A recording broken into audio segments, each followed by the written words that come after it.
From complexity to simplicity, we have made maths easy. Welcome to Philemathics series. Subscribe now and let's make mathematics an exciting journey together.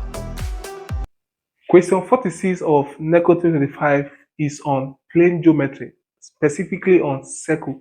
It says, in a circle of radius 10 cm, find the distance of a chord of length that is 16 cm from the center of the circle.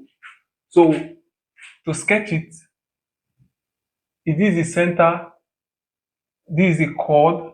We are told that the chord is 16 cm. And so the line from the center to the chord always bisect this chord into 2 equal half. So if this is 16 cm, this will be 8 cm, this will be 8 cm.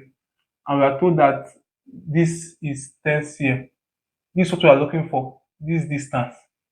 So from Pythagoras theorem,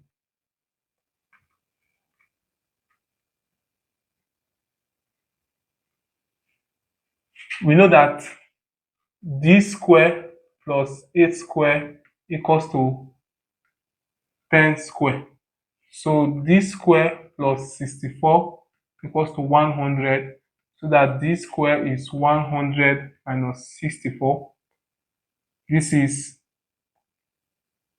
36. So that d is square root of 36. This is 6 cm. And so the distance from the center to the chord is 6 cm. Thank you for watching.